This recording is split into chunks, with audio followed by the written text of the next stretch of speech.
Welcome to Boys, episode 67. We're back again on Sunday. Guess from the who's Paramount.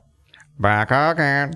I kind of like this thing we're getting into where you like Do a song? start a song for every episode, because that's a great song. That's a great selection for Was this that Sunday. Slim Shady, right? The Eminem?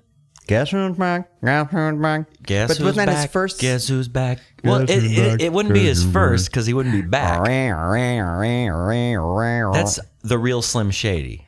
That was the first single. No. That was the first hit. I'm Slim Shady. Nope. What was the first one? The first one Yeah. was, "Hi, my name is My name what? is. My yeah. name is." He played who? that twice at Warped Tour that year. Twice. Oh, that's He opened with it and then closed with it. A little reprise feel. that is never a good sign. No. When a band plays the song twice. No one was watching him. Really? Yeah.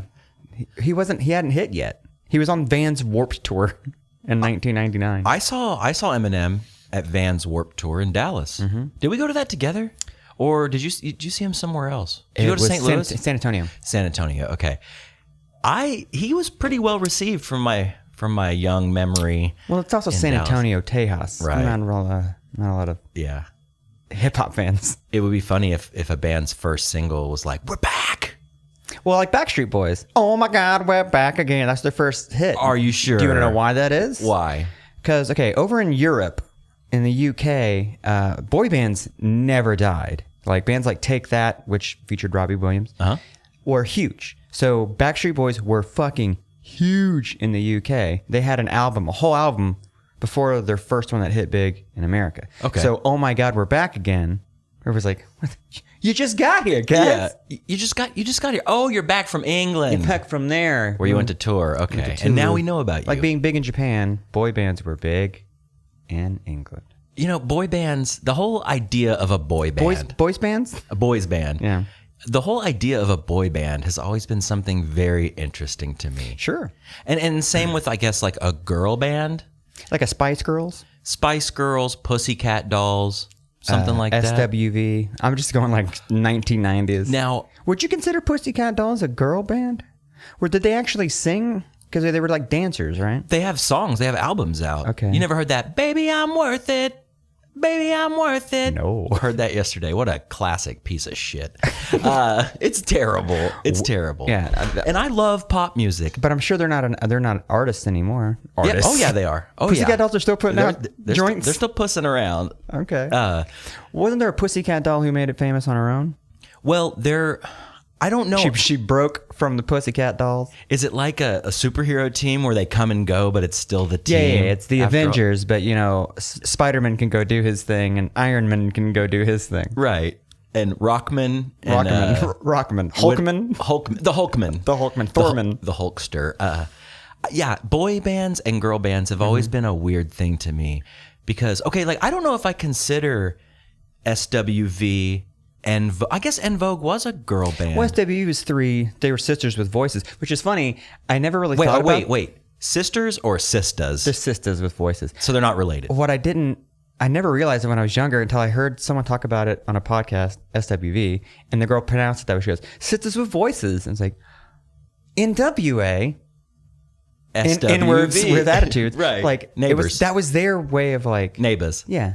Neighbors with attitudes. Neighbors That's with what I'm going to name my neighborhood watch community. NWA. Neighbors with attitude. With attitudes. Yeah, I don't know. It's weird to me that a record company would come together and build a band. Well, it was one guy. Lou Perlman. He was a big piece of shit. I think he's dead now. He did like NSYNC, Backstreet Boys. I think he was the New Kids guy too. He was fat, just what you picture in a shitty producer, just glasses, schlubby, chubby, skirted. Schlubby chubby. And I bet he diddled kids. He's had that kind Real? of a vibe. Whoa. I'm not okay, hold on. Maybe. That's a little accusatory. Well, let me back up. Yeah. He looks like a guy who would allegedly touch kids. He fits the profile. Does he fit the flavor profile? Probably so. I think it's weird. Like when I picture the corporate executive putting these bands together, I've said it before. I'm always reminded of the Warrant album cover with like the corporate fat cat smoking a cigar with $100 bills, and he has With like the ponytail? money, and like money coming out from behind his ears, and he's just like a big piggish man, like, "Nah, give me a hit." Frankie Sharp Records, Wayne's World, that kind of guy. Perfect. Perfect. But that was his name, right? Frankie Sharp? I believe so. Sharp Records. I can't remember, like, you know, actual people, but I can remember Frankie Sharp Records. Yeah, a guy he had like 2 lines in the movie. Because you know that wasn't him tapping his toes against the TV screen in the limo. Those are stand-in feet. That's B-roll. Yeah, they shot that like years ago. They just grabbed like a grip. Yeah. Like, hey, man, put these slacks on. No, it's not. It's just the bottom part of the leg. Like a mannequin? What if it's just 2 mannequin feet? Probably so. Just tap, tap, tap. They didn't have time. Not in the budge. No, so they just tapped a couple of mannequin feet together by a superimposed image of Tia Carrera? Tia Carrera. What was her name? Cassandra. Doing Ballroom Blitz. Yeah. Which I thought was dope. Here's the thing. I thought that was their song. So did I. Until I heard the original. I'm like, oh. By Crocus? I guess. But I think that was even a cover. I could be wrong. Well, yeah, I believe so. I believe that wasn't the original either. It's a well-covered song. It's well traversed. It's well covered. And after that movie came out, you know, so many bands covered it. It's a good song, though. But they did the Crucial Taunt version. That's the good version. I think so, too. It's a little heavier. Yeah. Distorted. It's heavier, and then you've got... Did Tia Carrera, did she actually sing that? I don't know. Because the part where it's like, his eyes are as red as the sun, and she like holds her hand out in front of her. I always thought that was While the bass was still playing? Yeah. I always thought that was so like intense and cool and kind of like... Well, she had like lace gloves on and shit. She was playing in Teddy. Yeah. She was going to go fuck after that. But she was like, she played finger style. On a white P bass. Yeah. I believe it was white or red, perhaps. Good song. Good movie. Good movie. Anyway, so yeah, Fat Cats. Boy band Fat Cats. Yeah. Is that what you're talking about? I guess. Or just being idea, fascinated by the... Yes, the fascination with the boy band. Well, it was a model. You know, every boy band, it was... Here's the cute young one. Here's the macho one. Here's the every boy. Here's the bad boy. And then here's the... You know, the one you wouldn't fuck. Yeah. Like the Chris Fitzpatricks. Yeah. Every band has one. The Trasher. Would you say Lance Bass was that one for NSYNC? He wasn't a bad-looking guy. He just was like he's just a guy. Just a guy. Compared to J.C. Chazé and Justin Timberlake, I mean, come on. Yeah, but Justin Timberlake had that ramen noodle hair. He did, like the dried ramen noodle. It's uncooked ramen. Yeah. That's what it looked like. Exactly. Who would have thought? I'm trying to think. There's a song that I see the video on MTV Classic every once in a while. No, it's another boy band. Take Five? Five. What you waiting for? That... But it's the baby when the lights go out. Yeah. I think that's 5. Then there was 98 Degrees. Yes, 98 and Rising. That was bassy. Boy, there's a shit ton of them. There always has been, and there always will be. Mm-hmm. It's just, it's crazy. Now they've well, not now, like maybe about 8 years ago, 5 to, I don't know, not a decade. Been a while. They've started putting instruments on them. Like Jonas Brothers was one. That 5 Seconds of Summer or whatever. True. That 3-piece pop punk band that's just a boy band. Yeah. Just a flavor. Just a flavor. Another flavor profile. Another flavor profile. But what are you going to do? I think there will always be boy bands. I tell you what you're going to do. You're going to listen. You're going to listen to this. You're going to like it. I'm going to love all of it. Well, speaking of listening, thanks for listening to episode 67. I've got a little business to take care of before we get into the rest of the show. My business. Sorry. We should just do a music bed of that every time we do this part. Yeah. Ooh, I might try that. Ludacris. Just a loop. Most underrated rapper, I think, of the late 90s. There's 2. Who? Ludacris and Busta Rhymes. Highly overrated. That dude can rap. Overrated? Underrated. Dude can rap his afro puffs off. He was good. His sweet dreads. He was so cool. He was cool, and he could rap a mile a minute. He's so... Look, dude, I love Ludacris, and I love Busta Rhymes. They're both great. They're both so fun. Because they're both comical. Yes. I like funny rap. Sense of humor. I like funny rap. While being good. However, you know, as we move forward as a society, you know, we often look back at what we were X amount of years ago, and we're kind of like cringy about it. Sure. But there's not a lot of... In the hip-hop community, from my point of view, there's not a lot of guys... From a 36-year-old white man's point of view. Yes, a 36-year-old D&D playing white man who is... What's your opinion on hip-hop? Well, let me tell you... Sit down, son. Let me tell you something. Don't say son. That's bad. That sounds bad. You can't say that. I meant it as in like an old man way. Anyways. Were you in Charlottesville recently? I just flew in. Boy, are my arms tired. Continue. Sorry. Trying to keep this podcast evergreen. So... There's not a lot in the hip hop community looking back. Like Ludacris hasn't looked back and been like, man, maybe I shouldn't have said some of that shit. Because there's like some misogynistic, fucked up, like Eminem, for instance. Funny. It is funny, and I take it funny. I don't get easily offended by things, even if it's something I don't agree with. I just like take it for face value. I'm like, okay, just a song lyric. But like Eminem says the word faggot like a lot. Yeah. Not even older stuff, like not that old. I believe he says it in the song Rap God, which is an incredible rap song. Great beat, spitting like fire. But there's also a little bit of hatred spitting out there too. And I'm just like, okay, that sucks. But that's most of what hip hop was, is like, being misogynistic, talking about big booty bitches pouring champagne on them in music videos. Waste of good champagne, but treat women with respect.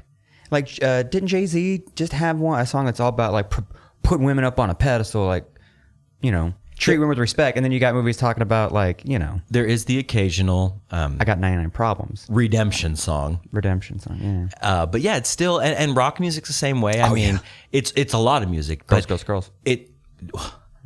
I just got done reading the dirt, as we have talked about on the podcast. Those dudes did not treat women with any amount of respect. No, read the book. They get no respect. It's quite an eye opener. It's a real page turner, if you will. I love Page Turner. He's a good author. Page Turner. That would be the most awesome author pen name ever. Page Turner. Yeah. Paige. I said that term to our friend Matt, and we came up with Paige Turner. Sounds like a 90s country woman.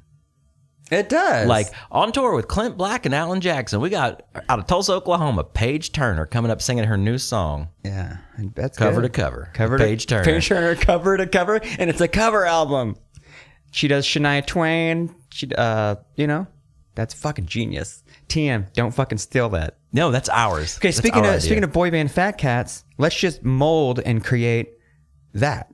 A country artist, put her up. Your name's Paige Turner. I don't care what your real name is. Yeah, no, well, your LLC is Paige Turner. Your stage name. Your first album's going to be called Cover to Cover. And it's a collection of covers. Of covers. But they'd have to be about books, right? Or reading or writing.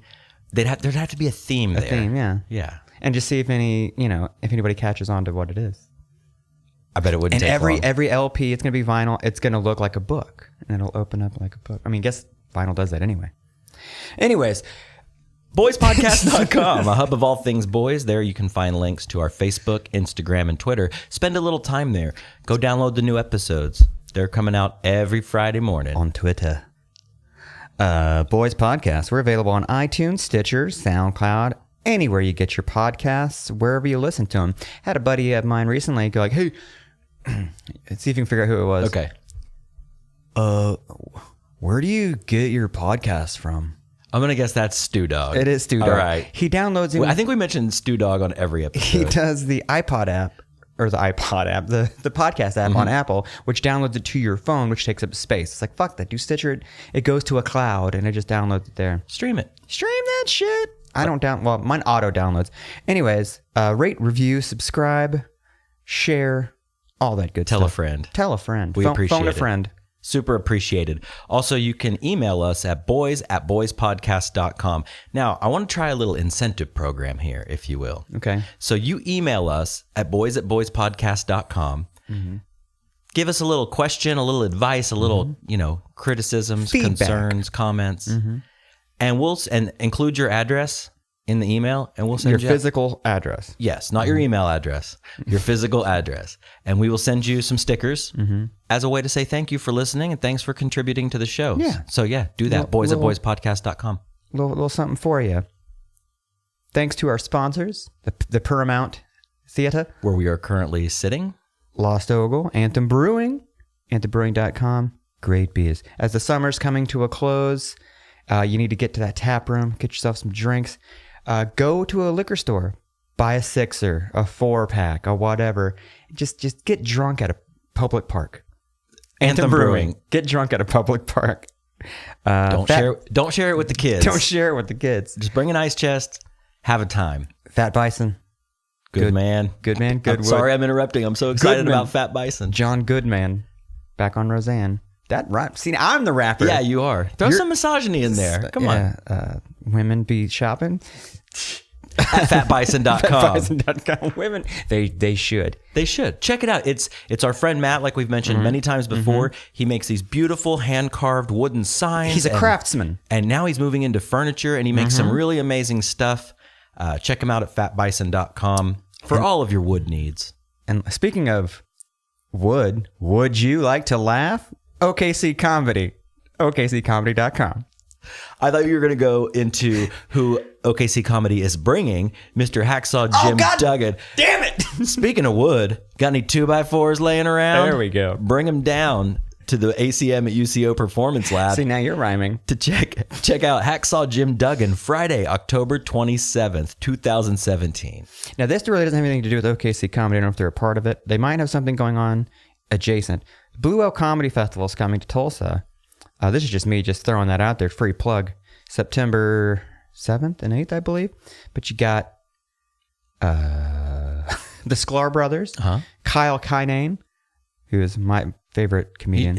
Hands down your favorite. And then my brain just turned off. I love him. Is he like a prop comic? Eugene Merman. Oh, nice. Yeah, so it's a 3-day festival. It's going to be fucking great. Go to Blue Whale Comedy Festival. I think they're doing something in Oklahoma City kind of loosely adjacent to that, so check that out. I love comedy. Speaking of, I watched 2 comedy specials last night. Yeah? 2 that I've already seen. I want you to try to guess. You Louis C.K.'s 2017? Bingo. Dave Chappelle? No Dave Chappelle. What'd you watch? Now okay, I'll give you a hint. So you nailed it with the Louis C.K. I went back and rewatched it because a friend of mine posted on Facebook that it's not even funny. I'm like, dude, you're stupid. It's incredible. It's great. It was the second time I watched it. Actually, it was the third time I watched it because I watched it once and then I watched it with my father who loved it. Yeah. And then watched it last night again and it was just as good as I remembered the first 2 times. Maybe better. I caught jokes that I missed because I was laughing so hard the first time I watched it. Yep. All right. So you hit the nail on the head with the first one. Okay. See if you can guess the second. I'm going to give you a hint. A little bit older. A little bit older. This comedy special was shot in 2016. I'm setting the table for you. Jeff Foxworthy. No. Jeff Dunham. Keep naming Jeffs. Jeff Portnoy. Jeff Garland. Jeff Garland. Jeff makes noise.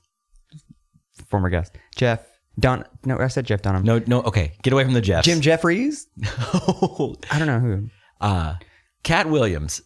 Oh, dude, my favorite one is the classic one where the DJ Porter did the remix. That's the one. That's the best fucking one. The one one I watched, where he's wearing the green velvet jacket with the biggest belt buckle I've ever seen. Now, when he got to the joke, we're talking about the DJ Porter mix that we would do other things and just crack our ass up to. Yeah. I watched that special recently as well. When he gets to that bit, I only hear it as the song. Absolutely. And if you ain't got no job. Absolutely. Absolutely. I was thinking the same thing. I could hear the beat in my head. But what was funny is now that I saw the special, it wouldn't have been that hard to put that to a beat because the delivery was so rhythmic and there's like a cadence to it. I'll say Cat Williams is an underrated comedian. Dude, it was really funny. I was laughing my ass off. I've seen bits and pieces of it, but I never sat down and watched the whole thing. It's good. It's good to watch a classic. Go back and re-watch because it gives you perspective on the comedian. Are they as good as you thought they were, or was it just a one-trick pony? Yeah. Norm Macdonald's new stand-up is fucking great too. You should check that out if you haven't. I haven't. It's really good. I'll check it out. I watched 2 as well. 2 I've never seen. Comedians I really never really. Man, can I guess? Yes. Okay. One was Ari Shaffir. Yes. No way. Didn't enjoy it. Okay. I don't think he's very funny. Not for everyone. No, I don't think he's really that funny. Okay. I don't like it. Is that your Ari Shaffir? That's my Ari Shaffir. That's pretty good. He sounds like he always sounds like he has a cold. I saw him live. Yeah. Went to see Duncan Trussell, Ari Shaffir, and Joe Rogan together at the beautiful Verizon Theater. Oh, the best place to see comedy is a giant fucking outdoor amphitheater. This was inside. Oh, okay. Yeah, it wasn't an amphitheater. It was inside, but it was the worst venue. Maybe not just for comedy. Maybe just in general. It was bad. Like from start to finish, the whole experience of that building was bad. The comedians were great. Yeah. It was a good time, but just not a good place for I wouldn't want to see a people comedian in sit. a theater. I would want to see them in like a club. Like I saw I'm really, dude. Again, I can remember Frankie Sharp Records, but Eddie Izzard. I saw Eddie Izzard at the Brady Theater, and it was good. I could totally see watching comedy there or like a play or a show, but like bands, it just seems like it'd be kind of weird. Yeah. But, well, OKC Comedy is doing their damnedest. They really are. They're doing their best to bring talent into Oklahoma City. So if you would support them. Support them. Buy your tickets online at okccomedy.com. And just check it out. See what's coming down the pipe or pike or however you say it. Is it pipe or pike? I think pike. Like turnpike. I'm pretty sure it's coming down the pike. Or pipe. I could see both because pipe shit goes down a pipe. Literal shit goes through a pipe. But okay, that's the thing. Mm-hmm. Okay, so there, you got your two possibilities here. Yeah. You got your coming down the pike. Like it just reminds me of like an old Alabama song. Yeah, coming down the pike. Okay, speaking of Alabama, real quick aside. I went to my mom's yesterday. She gave me a little bit of Alabama news. Let's hear it. Jeff Cook has Alzheimer's. That explains so much. Yeah. Yeah, because we used to poke a little fun at one of their more recent performances. But it turns out he has forgotten how to play and everything. Then hang up the Parker Fly. Yeah. Hang it up, Jeff. There's no need to do it. You're like 70 years old. He's earned his. Mm-hmm. Chill. Dude, just go home and chill. Go home and stare at the wall. Yeah. Just... like you saw a ghost. Yeah, we always said that. Jeff Cook looked like he just saw a ghost. He didn't know what he's been seeing. Poor guy. If you haven't seen it, go to youtube.com. I heard about this new website called YouTube. It's really awesome. I think it's going to go places. And then type search Alabama QVC. And man. Yeah. Poor guy. That does explain a lot, though. It does. But yeah, OKC Comedy. Great dudes. Doing good stuff. And lastly, thank you guys for your donations, your tweets, your comments, and your shares. I've been seeing a lot of sharing, and I appreciate it. Keep on sharing. Keep on sharing. Sharon Stone, Sharon Osbourne. So I'm going through this. Sharon Tate, Sharon Pekka's, Sharon's outlook on the topic of disease. Good one. I know, right? So I've been going through this little phase lately where I've really been the mood to dive back into my video game collection and go and maybe take a step backwards. You know what? I did that recently. You did. I took a step back. I've had a 64 in my possession for years. My wife bought it for me for Christmas because I went through this phase of I really want to get back into playing old school video games, and I would not stop talking about the 64 being one of the best systems ever made. And then my wife got it for me for that Christmas. Now, just to clarify, you're talking about the Nintendo 64. The Nintendo 64. The very last Nintendo cartridge-based home system. Yes. Mine is the one I have is it's like green, translucent green 64. They made the best finishes on those. Yes. They were all like, they came out, I want to say they came out around the same time that the newer Macs, not new Macs, but at the time. Yeah, the rounded back, the eggshell. Rounded back in the different colors. There was always like 5 color options back then. There was like 3 years ago, I went down this eBay rabbit hole and I was trying to find the laptop version of those. Yep. It's literally a clam. Yeah. It was like weird. It was like ergonomic. It looked like one of those like lap trays, you know, the pad that goes on the bottom or like those like wooden top trays. It was for the time, you couldn't have picked a better fucking design. That design is so quintessentially 90s. It's not even fucking funny. Absolutely fitting for the time. Everything. What was the obsession with having everything be see-through? It's just cool. Those telephones that were see-through and you could see the board and everything. Well, that's going back to the 80s. Well, they were popular in the 90s too. Having a clear backpack, those plasticky backpacks. Everyone wanted like PVC. It's weird how things like that catch on because I remember, you know, growing up, I like to draw. So I'd always have a clipboard around the house so I could just draw anywhere. And then one year I was doing some school supply shopping with dear old dad, and I go to get a clipboard. I need a new clipboard. My old one was my home clipboard. I need one for school. You're talking just classic brown. Classic brown. Yeah. Just a classic brown clipboard. Throw some stickers on the back. Sure. You know, clack it really hard. Maybe Click, click, click, break pencils with it or something. Oh, yeah. This year was different though. As my little feet go down the aisle towards the clipboards, I see something brand new. Something I've never seen before. Something I had to have. What was it? It was a clipboard. But instead of just that classic brown, it was bright green see-through plastic. Oh, boy. You know that kind of plastic where the edges are really bright? Yes. Like where they cut it or mold it or whatever? Almost like it's shining. Like it's illuminated. Yeah. Yeah. I saw this clipboard. I kind of want one now. You're talking about it. I had to have it. Yeah. I had to have this thing. Was the actual clip part, was it plastic or was it metal? Okay. No, it was metal, and it clicked down. It felt and looked just like a regular clipboard, but it was that bright green. You know, like the green they made the Lego visors out of for the spacemen? Yeah. Like it was that kind of green. It was that kind of, I forget, what's that? Is that PVC plastic? Yeah, PVC plastic. Yeah, that kind of plastic, and I had to have this. Was it thick? It was thick. It was it was thicker than a classic brown. That sounds awesome. And I picked it up and I fell in love because I was like, not only do I like to draw, but this looks so Did futuristic. your dad go, Rob, that's $3.99. You got a clipboard at home. I remember because the classic browns, they ran about $2 back then. This one was like $8, but it was fucking clipboard. It was in the 80s. Think about that. See, I thought you were going to go adjust for inflation. Trapper Keeper, because if you open a Trapper Keeper up, it's a trifold. So on the middle fold, there was a clipboard. Yep. Some of them had clipboards. Dude, Trapper Keepers, man.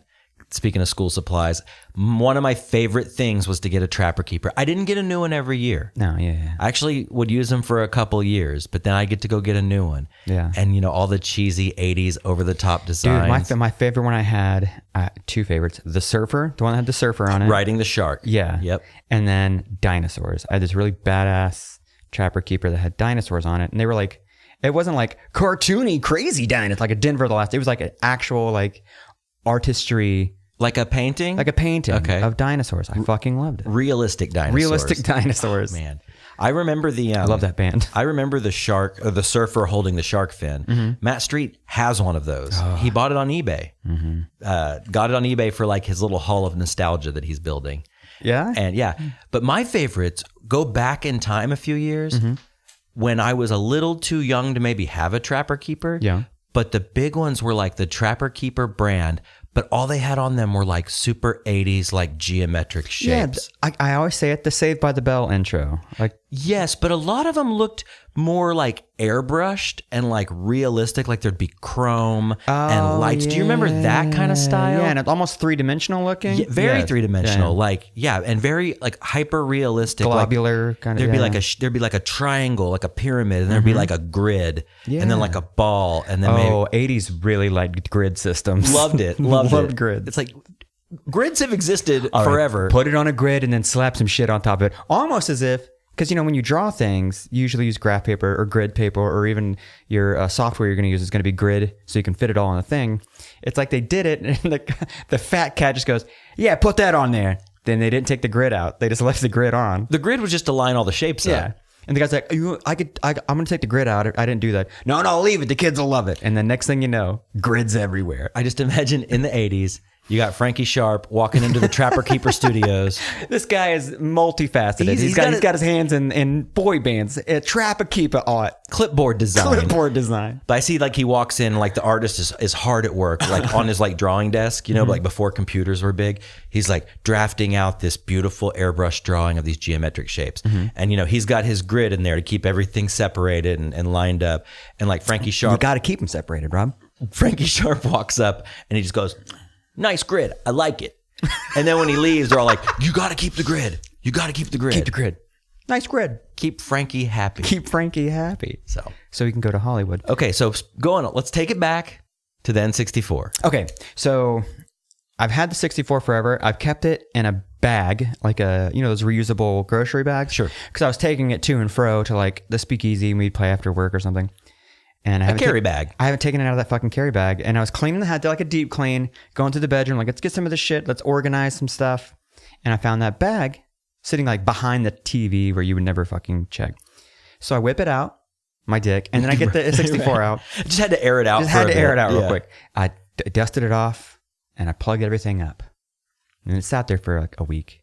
And the other night, my wife's doing 10-day, she's like working like nonstop, back-to-back, day job, night job. So I don't really get to see her. So I spend a lot of time by myself, a lot of alone time. We'll get to that. Okay. So I'm sitting around the house. I'm like, okay, I could read a book.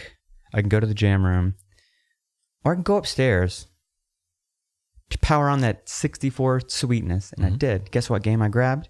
Tony Hawk Pro Skater. Not 2, 3, 4, the original Pro Skater without an expansion pack. So I didn't get to save anything. It was so fucking nostalgic to like start a game, not be able to save it, and you just like, I need to open as many fucking parks as I can.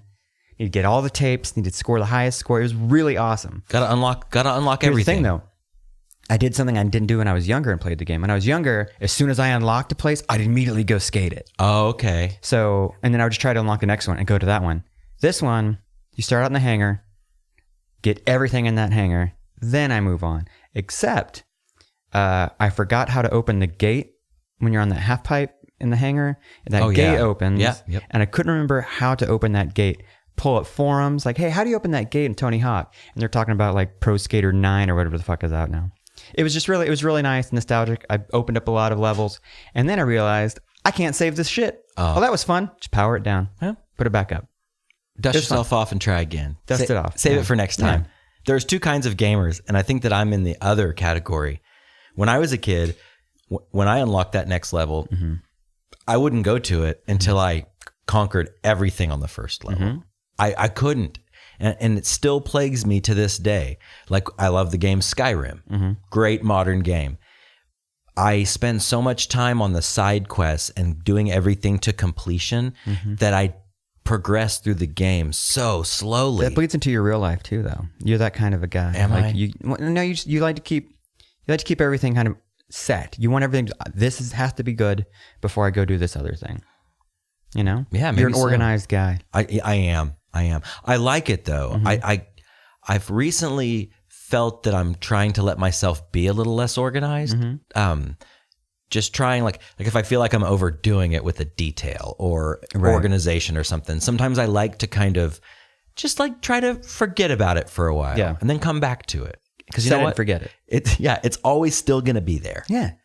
But I don't know. I like being organized. I always have been. But even if it's organized, I mean, eventually... You should have seen my Trapper Keeper. It was probably just neat.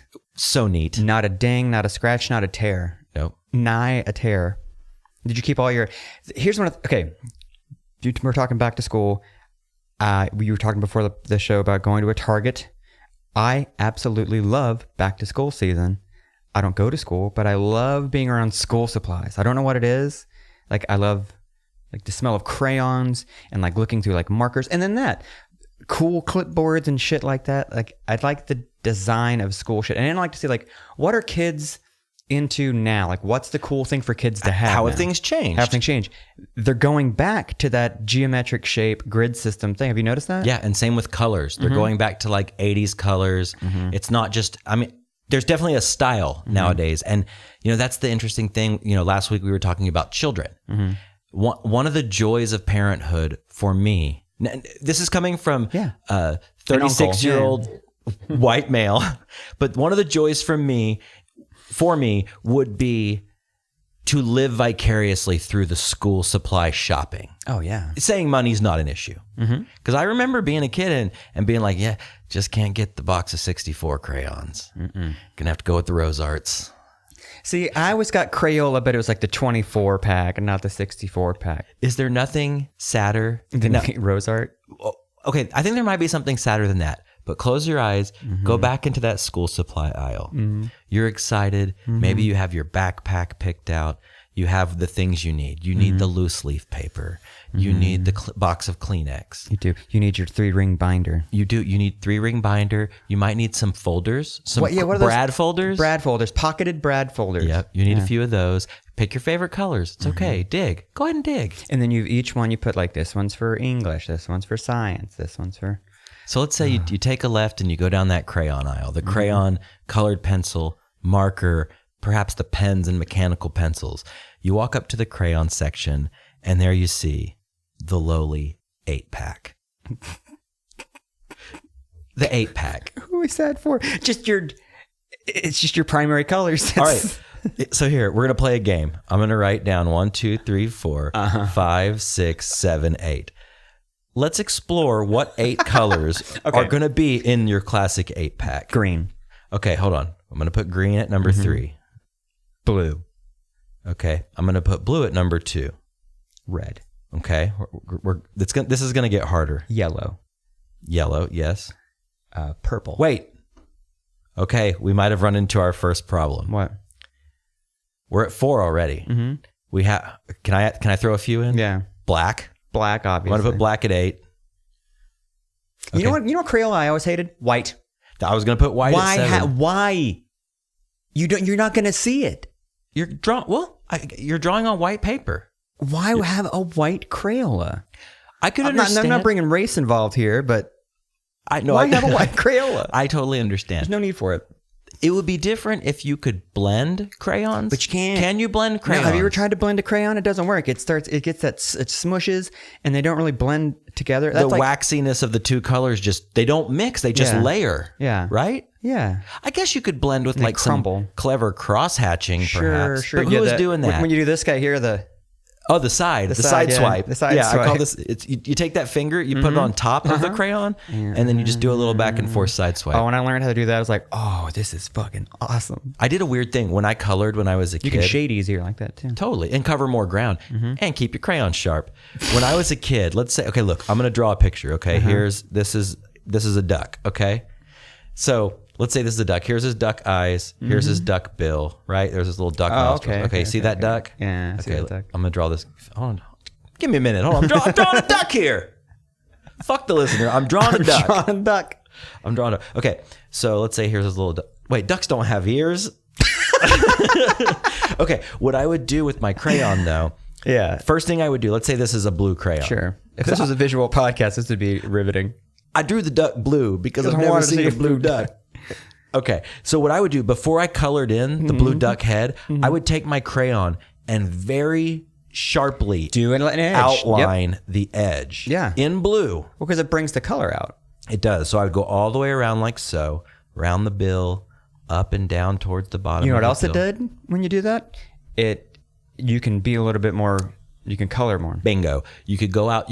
Go outside the lines without going outside the lines. Less fear of going outside the lines when you're doing your side swipe. Yeah. But yeah, I loved doing that. I wish I'm going to test crayons. I think I might have a box of crayons in my house somewhere. Do you have a coloring book? I have no kids, but I have crayons. I have no coloring book. I can print something off the internet. Or you can go to Dollar Tree and just get some of those sad coloring books. They're very sad. On that brown paper, on that shitty brown paper. Now, when I was a kid, there was a huge difference between the coloring book and the activity book. I hated activity books. With the perforated pages? You're a color kid? I'm a color kid. Activity books, you're asking too much of me, man. I'm coloring on one page, and then there's a times table on the other one. Fuck you. You're trying to bring education into my coloring time. It wasn't just times tables, though. It was like... I know. Origami. Yeah. The classic pull-out paper airplane. Those are cool. I never liked sticker books. I've never understood sticker books. I think those might have been more marketed towards ladies and not so much dudes. But I just don't... Why would you put stickers on a paper? Right, because it's kind of a one and done. Yeah, like, right? Oh, well, that was fun. Yeah, okay, cool. There was $4 for like 5 minutes of pressing stickers. Well, and can I be so bold as to say, kids suck at applying stickers. Oh, you're terrible at applying stickers. They're silly. There's always the bubble. They're never straight. No. It's just bad. Yeah, but they always said they had the outline, the drawn outline, and you put your sticker in that outline. That's right. Like, just give me the sticker. What I would do, I would just tear the stickers out of the sticker books. Pocket them shits. They just got stickers. I just got stickers. I got free stickers. Okay, so let's get back to our crayons. Yeah. I'm gonna recap here. Sorry. Okay, we got red, blue, green, yellow. You got your primaries. But see, I was curious what I said earlier. The first problem. I don't know if green's gonna make the cut. Why not? Well, we got 2 slots left. Maybe it will in an 8-pack, perhaps. I want to say purple, but that might be asking too much. You know, I'm Bill Clintoning this pen. Purple. My favorite color in a Crayola 64 pack. The same color as my nose. Purple. Okay. Burnt sienna. That'll be in the 8 pack. Periwinkle. Could I get some periwinkle? No, I'm going to say orange, yellow. We already did yellow, right? Orange is going in. Orange is in there. Brown? That's a toughie. Boring brown? Is there brown in an 8-pack? Probably. How are you going to color that tree? Brown over purple? Yeah, I'd probably say brown over purple. All right, we should look this up and compare ours to the classic 8-pack of crayons. So you were saying you would go as a kid down the coloring utensil aisle and get the rose art 8-pack? No, I didn't always get the rose arts. Just one year I did. But I see, when I was a boy, I was inclined to draw. I loved to draw. So if there were one thing that my parents would spend a little extra money on, that hard-earned, rare money of theirs, would be art supplies, which I always was very thankful for. So I only got the Rose Arts one year, but I did a couple of years in a row, I got like the 16 pack of crayons. I didn't get the big one. I didn't get the one with the sharpener on the back of the box. I definitely didn't get like the mega 64 colors. So this Crayola pack has brown, red, orange, yellow, green, blue, purple. I just hit that. And black. So no white. No white.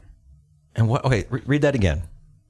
Brown. Okay, I'm going to cross these off the list here. Okay, we got brown. Brown, red, orange, yellow, yellow, green, blue, purple, black. Okay, so no white. No white. They got smart. They got hip. Well, dude, I'd say that was pretty good, like off the top of our head. Yeah. So I mean, I was never. we're taking out the white. We're adding purple. Okay. I enjoyed colored pencils more than I enjoyed crayons. Oh, dude, Better. I was a colored pencil kid. Color and pencil kid. I loved it, dude. So I you love colored pencils. I had a friend growing up. We were childhood buddies with neighborhood friend. Rode the bus together. First band. All that. Super artsy guy. Always into art. He was the first person I ever saw that had Prismacolors. Like that steel thing you open up and just a shit ton of really nice colored pencils. How many CPs were in there? A lot. It was layered. It had there's two shelvings of them. I don't know, probably like 80, 64, something like that. Yeah. A lot. And it had like the little rubber thing, the eraser kind of a thing. Yep. He also had a calligraphy set of not those shitty ones you get at the store, but like a really nice calligraphy set. With the different nibs and the ink and everything. Yeah. It was insane. This dude, crazy stuff. It's magical when you're a kid. The girl that lived across the street from me, she was into calligraphy. She was a few years older than I was, and this was when I was probably about, I don't know, I was probably 6 or 7, and she was probably like 10, and she was into calligraphy, and she wasn't just like a kid being into something. Like, she was all in. Yeah. Like, it was beautiful. She had it all over her room. She practiced all the time. That's just what she did. And she had a calligraphy set, and I'd go over there and I would just I'd watch her. I'd be like, can I watch you do that? And she's like, sure. And she'd show me how to do stuff. And it was always the most magical thing to me to have that much control over your hand and these instruments to make like perfect print lettering that was just beautifully spaced. The weight was all the same. They taught calligraphy in school. It was part of writing, like your writing class or English class. You taught calligraphy. You had to buy a calligraphy set. And now they don't do that anymore. No, because that sounds like it's from the fucking dark ages. And they compared to now. Don't do cursive anymore either. Really? Kids don't learn cursive. So they don't, because no one's signing checks. When's the last time you wrote a check? I to this day, I write like one check a month for like one of my bills that doesn't have bill pay. Can't tell you the last time I wrote a check. So no one's signing their name for anything. And if you're like even applying for a job or whatever, it's just keystrokes on a computer. Right. So, which I guess that's the changing of the times. Eventually everything's just going to go to all digital, and we're going to put chips in our brain and we're just going to do that.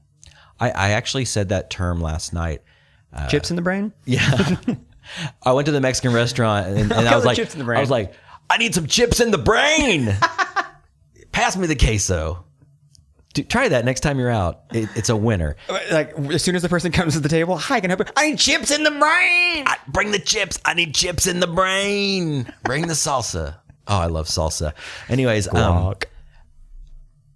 said this term last night. I said the times were simpler back then, but I was referring to my own life. Yeah. Because we were talking about cell phones. Yeah. And I said, my first cell phone was the Nokia Brick. And the term Nokia Brick is always a little confusing to me. Because when I think brick, I think square. Yes. But I think the consensus is the Nokia Brick is the Nokia cell phone with the little antenna on top, because it was heavy as a brick and it was like built like a brick. Does that make sense? Do it look like kind of like that? Like a tombstone? Yes. Yeah. Yes. The classic Nokia Brick. See, I'm thinking of the square one. The one that came right after that didn't have an antenna, and it was a little bit smaller. Yeah, it was super cool. But you could change out You can do a different case. You could on the antenna version too. Yeah. And then you could also change the antenna out for like flashing LED lights. Oh, Do you yeah. remember that? Oh, yeah. And they'd flash different colors. And again, translucent cases were the shit for Always. your pager, for your phone. Always. So we were talking about cell phones, and I was like, that was the first cell phone that I ever had. yeah, and I was driving. I was like 16. I think I was 17 when I got my first cell phone. And Kate was like, oh, my first cell phone was a flip phone. And I was like, whoa. And I got to thinking, and I was like, hold on. Like, it was years between that and my first flip phone. Because I rocked the Brick for a while. Yeah. I had it for like a couple of years at least. Those formulative teenage years, I had the Brick phone, just huge and heavy in your pocket. Yeah. It got really hot. I didn't even text on this thing. It was literally for phone calls that were limited. And you're limited to how many phone numbers you can have in your phone too. You have like 60 minutes a month. Yeah. It's like you're not having, like, dude, I'm on my phone right now all the time. Every night or for work, I'd use my phone all the time. To have limited minutes sounds like a nightmare. I think I remember it was either talking to you or Colin, and we were on our cell phones, and it was like, hey, just call me from a payphone. Call my house from a payphone, because I'm like out somewhere. So I'll go to a payphone, put a quarter in the machine, call someone who cares, call your house line, because it was easier than you don't want to waste your minutes. Yeah. You know what I mean? Dude, I remember that. Hey, I'm home. Let me switch to my house phone. Yeah. Call me right back. Call me right back. And now it's like, When I don't your even ear own would a get home hot. phone. Yeah. I don't own a home phone. No, Do you? who has a fucking landline? Someone asked me that the other day. It was who was it? Someone was calling about, I don't remember what it was. Something for UCO or something like that. Someone was calling, do you have a home phone number? And I chuckled and I was like, no. Who has a landline? I don't know anyone. No. My parents have one. Yeah, well, of course. They're in Right? Choctaw. You have to have a landline in Choctaw, right? They got cell phones in Choctaw. Do they? Yeah.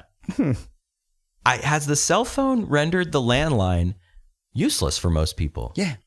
Well, most people who grew up, younger than us, have no idea what a landline is. You show them like a touch button phone. Like, what the fuck is that? What, you can't take this in your car? I gotta leave. I'm not gonna. Can I text? Where's the screen? There's no emojis. Oh, you have the what do they call that? The pound sign. Two the emojis. Hashtag, yeah. 2 emojis. You got the hashtag on here. That's cool. You got the hashtag. Or what was the other one on the other side? The star. The star. Yeah. The asterisk. I spelled that word wrong in a text. I'm gonna star correct 67. myself. Star 69. Were those the original 2 emojis? Yeah, the original 2 emojis. I think it was. But here's the thing. Did you ever use the pound sign when you called anybody ever? No. It was just there. What was the pound sign for? I don't know. Hey, write us in a Boys Podcast. I need to know what the pound sign was for. What was the pound sign for? I know what the star was for. Paula Poundstone. Oh, it's And to it's call her. yeah. You pick it up, And press she goes, it. I wear shoulder pads in my shoe jacket. I don't know why she sounds like a prospector. Paula Hamburger over there. Yeah, I know what the star is for. Yeah. Star 67. Star 69. Yeah, those 2 things only. Well, pound sign for me was when you trick someone into like, I'm calling somebody, just pound, pound, pound, pound, pound, pound, pound, pound, pound. Or you'd call Bowman's Bank, 5991234. Oh, dude. And then you just have a fake conversation like, yeah, whatever. Boatman's Bank time, 5:23. Temperature, 87. Dude, Boatman. Is it Boatman's Bank? Boatman's Bank. Holy shit. Are you going to see if Boatman's I'm Bank... going to see if Boatman's Bank works. All right, put it on speakerphone. I remember Boatman's Bank so much. I would call it all the time. I thought it was so tight that you could get the temperature. And around Christmas time, let's see.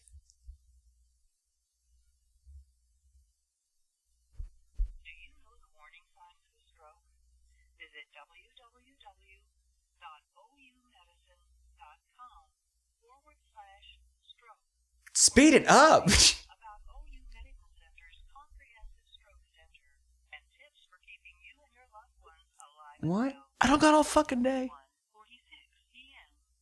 The current temperature is 78 degrees Fahrenheit.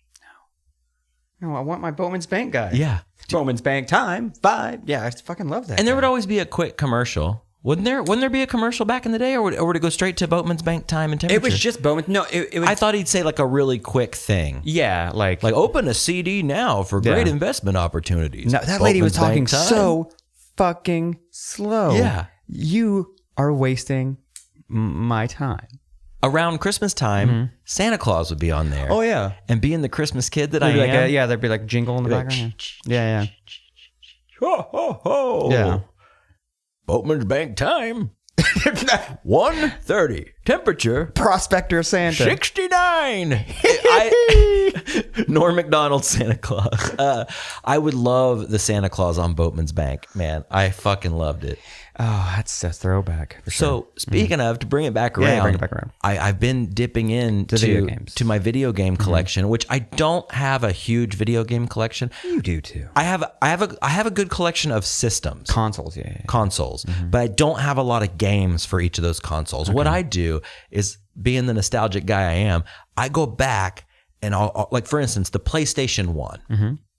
I was a PlayStation kid. Great there were console. N64 kids and there were PlayStation 1 kids. Some kids had both, but I was a PS1 kid. The friend that had all the badass pencils and Prisma's colors and all that shit, he had every system when it came. He was a Nintendo guy though, so anytime that Nintendo came out, he got one. And then he was an Xbox guy too. I lived down the road from these brothers, the Longoria brothers, Joe, and the two older brothers. I can't remember the older brothers' names, but I was friends with Joe. And they were all like a year and a half apart. And they all were into video games. So when I would go to Joe's house, and like I would kind of hang out with the older brothers too, but I was there with Joe. Right. But they all kind of hung out together in like this big like commons area living room thing they had. They had every system, because like Joe had the Sega Genesis and this and that, and then the brother that was a couple years older had this, and then the oldest brother was into like computer games. So they had everything between the three of them. And I would go over there, and it was like have you ever seen the movie The Toy? Yeah. It was like being in the kid's room where there's just anything a kid could want in there, and it was so dope. But for instance, the PS1 was my go-to. So I don't know, a couple of years ago, I found a PS1. There was the original big gray box PS1. Then later, the Slim. Oh, yeah. I don't even think they called it the Slim. I think they just called it the PS1. PS1, yeah. Instead of the PlayStation 1, like PSONE. And it was white, and it was smaller, and it played the same games, but you could buy the screen that went on top of it. Yep. For travel. That was made by Sony. So it was like a high quality. It wasn't like some cheap Mad Catz add-on. It was like a nice thing. I tracked one of those down, and dude, playing those games, especially on that little screen, because the graphics look better than they would on a big flat screen TV or something. But playing that is the most nostalgic thing to me. And what I do though, to get to my point, I don't just collect games and get any game. I'll get the games that were nostalgic to me. Final Fantasy VII, Sure. Wipeout, Yeah. Tony Hawk 2, Yeah. games like that. I'm building these little small collections of nostalgia. Yeah, when I was playing it, I had the thought of, because all my games, I have like 8 games, but it's all like nostalgic games. GoldenEye, Mario 64, Tony Hawk, not Flashback. What was that game? Dark Matter? I don't remember. It's very much like the game Flashback. And then I thought, I think it'd be really cool if I had time off, like a day, like a Saturday or Sunday, go like vintage stock, whatever, and just buy a game you've never heard of and never played. Fresh eyes, go get it, plug it up, and then try to beat it. The problem is with that, around the time of the N64, I would say anything post Sega Genesis, Super Nintendo, any game for N64, PS1, and beyond, up until now, it would be really hard to do that because the games got so much longer and more involved. Yes. Like you could sit down and beat a Nintendo game if you practice. Like you can beat Punch-Out. You can beat Mario Brothers in like an hour. Right. Punch-Out. It might take you 30 minutes if you know what you're doing, if you've played this game before. But, a game like Final Fantasy VII, that's 40 hours to beat if you know what you're doing. Like hundreds of hours if you are just wandering around.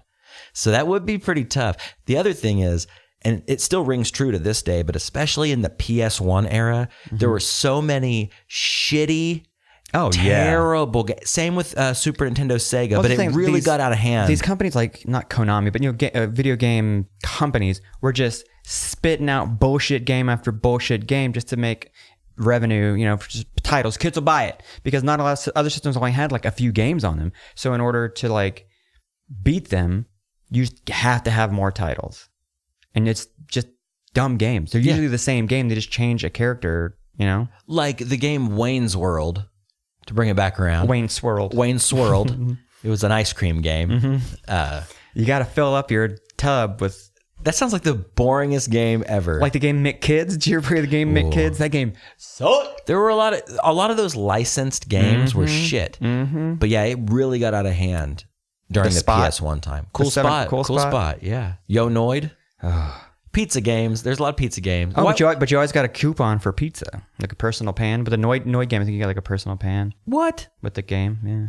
That's quite an investment.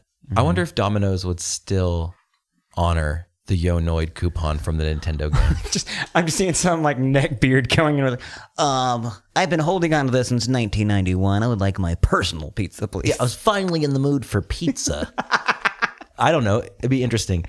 So yeah, classic games, man. I think I'm gonna jump back down that rabbit hole soon. Yeah, because I might do that tonight. My problem is, man, is like I have a PS4. I enjoy the modern game, but there's just something awesome about those older games that I really like. I don't know. The graphics are shitty, and they're not as complicated. And I was thinking that when I was playing the game, it's like these graphics are terrible, but I vividly remember when that game came out, we thought it was the fucking coolest thing ever. And it looks so real, Dad. It looks so real. Dad, it looks so real. But then you look at it and the faces are all kind of contorted. They're just angular blobs. Yeah. That's all it is. There's no detail at all. And then there's games like Top Skater, where you were the skater. It was like a first person view, right? Yes. Yeah. And nothing reminds me of that time also more than going to the video store. Oh. And grabbing that crucial game for the weekend. See, the thing, I've gone to the video store with you before to rent a game. And it was very nostalgic, throwback feeling of going to a video store. That the times are fucking awesome. I used to rent games all the time when I was a kid, because that's back when like a Super Nintendo game was like $80-$90. Oh yeah. For a game, like you could rent it for $3.99 for like 4 days. You play it. If the game sucks, you didn't waste money. If the game was kick-ass, you'd go rent it again, and then you'd be like, all right, I'll go get it. Or you'd wait for it to go on sale somewhere. It's a crazy thing, going back to times are a-changin', so to speak, is like, our parents would take us to the video store and we'd go up and down the aisles of video games, the rack of Nintendo or Sega Genesis, while they're looking around. For movies. How many movies would your parents rent at a time? Like 3. 3 movies? Yeah, it was always 3 movies. The kids got to pick a movie or a video game. So you had to choose wisely. Okay, so Yeah. Not and. Yeah, so do you want to watch Problem Child 2? Or do you want to play Earthworm and Jim? Earthworm and Jim. Yeah, my dad would By always the way, go back to that. Sorry, I was thinking of Toe Jam and Earl. That's why I said and. Okay. I'm not stupid. Okay. Go ahead. I'm not an idiot. I am not a smart man. But I do know what Earthworm Jam is. That sounded like Matthew McConaughey. Hey. A little bit. We'll get to that. I did something. I saw Matthew McConaughey in a movie. But continue. All right. So my dad was the 2 VHSs for him. Oh, okay. And then I would get a video game. I would rarely rent a movie. Big surprise. Wasn't really into movies. Not a movie guy. Not a movie guy. Yeah. I was a video game kid. Oh man, I was more of a horror movie kid. Like I can see it in my mind, the layout of the video store. We used to go to Family Video. It was caddy corner from the skate land in Choctaw. Had one of those little slots on the wall you put it in when you take it back. So in the back corner, there was the horror section, and it was just one shelf. They didn't have a whole lot of them. So I would make sure that I rented all of them, like Pumpkinhead. So I've seen all the shitty, scary movies, and I was really into them because to me, they weren't scary. They were like jokey. Right. So that was my favorite thing to do, was grab them. But I had to give it to my mom or dad because they were all like rated R. And I think a subconscious reason why I did them, because there's always going to be a boob. Always a tit. Always a tit in a horror movie. Always. Just Never one. fails. Yeah, That's just all one. you need. Just give me one. Just give me one. I was talking about that last night as a quick aside. I was talking about the Hunger Games trilogy, right? And I think I've told the story on the podcast where I read the books. Yeah. I loved the books. Saw the movies. Movies were all right. Yeah. I'm not a big critic. But we were talking last night about books. We were talking about series. And I said, I know that it's a young adult book, but could you give us a tit? Just give me one Katniss tit. Well- I don't even need both of them. Just give me one. The Twilight series. Did you ever read the Twilight series? Tits in Twilight? There's tits in Twilight. There's boob. They fuck. There's fucking in Twilight. There's fucking in Twilight, yeah. Really? Not in the movie. I mean, the movie, yeah, but they kind of sugarcoat it, water it down. But the book gets kind of graphic on. Well, the interesting thing is my reasoning was... Yaff. What's that? Young adult fiction, yeah. Yaff. I've told the story that I didn't know it was a young adult book, right? The Hunger Games? I read the first one, loved it. The giant font didn't do anything? It wasn't that giant. Wasn't No, giant font? I got the original hardback. It was like Okay. pretty small print. I read the first one. I was super because I read about this book coming out. I think it was something on Reddit that I saw, and I was like, "Whoa, cool!" Kind of like post-apocalyptic, game show where they throw these young adults in there. Yeah, it's like Rollerball or Running Man. I read the first book, absolutely loved it. As soon as I was done with the first book, I got it late. The second book just came out. So I got in at just the right time. I read the second book and I'm sitting there and I'm reading it and I'm like, this is a really good story, but it's kind of simple. I turn it over and look at the spine and I see the YA on it. I was halfway into the second book before I realized it was a young adult series. Kid's book. I didn't know. Yeah. I didn't know. It could have been a fucking activity book for all I knew. It was a young adult book, and I was just like, "This is good, but why is there no sex in this?" Most fantasy, books or that kind of stuff something, has a love scene, scene, yeah. and I'm like, kids are getting their faces shot off, Yeah. Kids murdering kids. but nary a tit. Nary a tit. You A could put a single tit in there. Katniss Everdeen breast would have made that so much better. But wasn't she supposed to be like 16 or something? That would have made it a little creepy. Oh, I did. Well, see, okay, But you didn't know it was young adult. I didn't know. Yeah. I didn't know. I didn't there's- know, officer. There's been some good young adults books. Like there's a short story called Smacked. It's about a teenage heroin addict. Really good, but it's a young adult. It's a really quick read.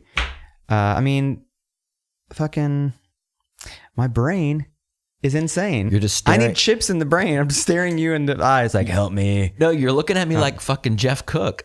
Cut it out. Where Anyways, are we? there's some good ones. Speaking of books and series, there was a series of books written by Mr. Stephen King called Dark Tower. Yes. Read them. I read the first 3. And then books on tape, listened to the audio version, which is really cool to listen to it in audio because the narrator does all the, "You have forgotten the face of your father." Like it sounds fucking cool. So when they announced they're going to do the movie, I'm stoked for it.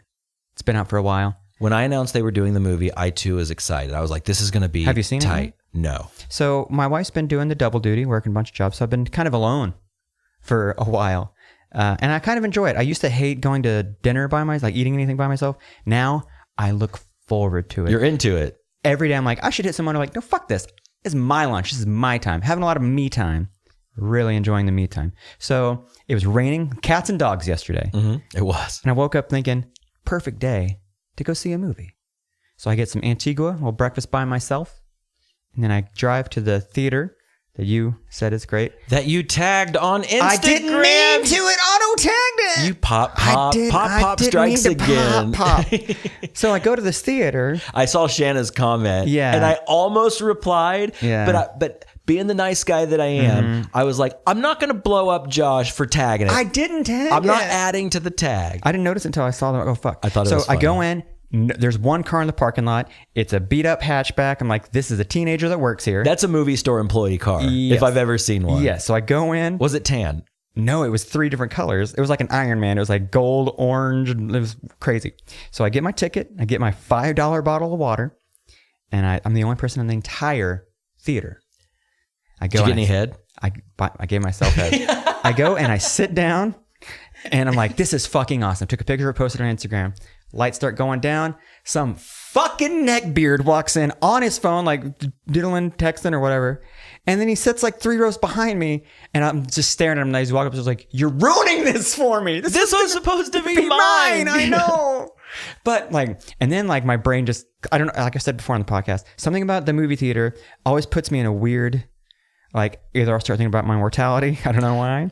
Or I don't know. My head went to a weird space and I just started thinking, what if this guy's here to kill me? Like, he could easily just come up behind me and no one would know because my mind went to, it's empty theater. I'm the only one here. He could kill me and leave and they wouldn't find my body forever. Dude, it's so I funny. don't know why I went there. It's so funny you say that because when we went to see Fast Times, after we had our concessions, the thought, okay, so this old man, there was about 20 people in the theater. This old man walks in. He's really creepy looking, kind of dressed like militia-y. Oh, yeah. Yeah, red flag number one. Oh, Charlottesville kind of a guy. Yeah. He walks in and he sits like 2 rows in front of us, a few seats down. So I can just like see him. He's just like right there, you know? And I thought the same thing. I thought, what if this guy has a gun? What if this guy is going to kill me while I'm watching Fast Times at Ridgemont High? Well, you're going, why would this person buy a ticket to Fast Times at Ridgemont High? And if I were to kill people in a movie theater, you best bet it'd be on opening night in the big city. I'm not gonna do a mass shooting at our secret movie theater. Yeah. Oh, not that I would ever do one, just to be No. clear. But if I were to. So I fell in love. I'm going to go back. You were right. The smell, the way, like, you walk down the hall to see the theaters. You go to like a Tinseltown or whatever, and they're spaced way far apart because the theaters are huge. Well, here they're right next to each other. Yeah, it's like Seinfeld's apartment. Yeah, and you go and you sit, and the first half is like old school movie. And I thought about sitting in those seats because I knew it's like it'd be kind of cool to get that old school movie vibe.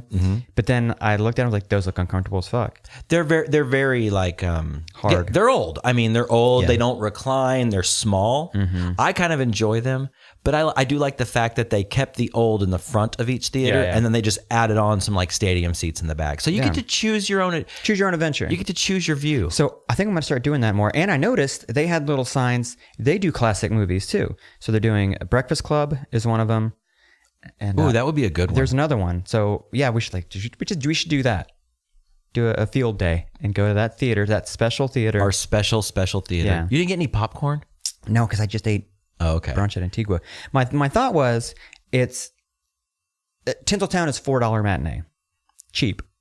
This place is not $4. However, I would gladly pay the extra $4 that my ticket was. I think it was like $8 or whatever.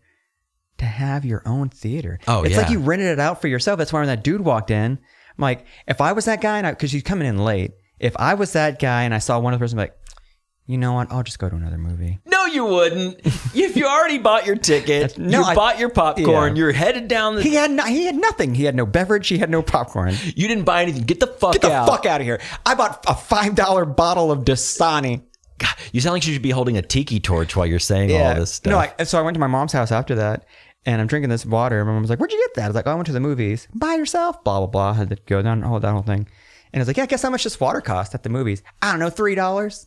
It's like $5. And then she grabbed the bottle of water and goes into the living room. My dad's just lounging on the couch watching Cops. Guess how much your son paid for this water? I don't know, $3, $5. And they had a little good old person like, why would you spend that much money on a bottle of water? I needed something to drink. I was thirsty. I don't like Coca-Cola. I don't do cola beverages.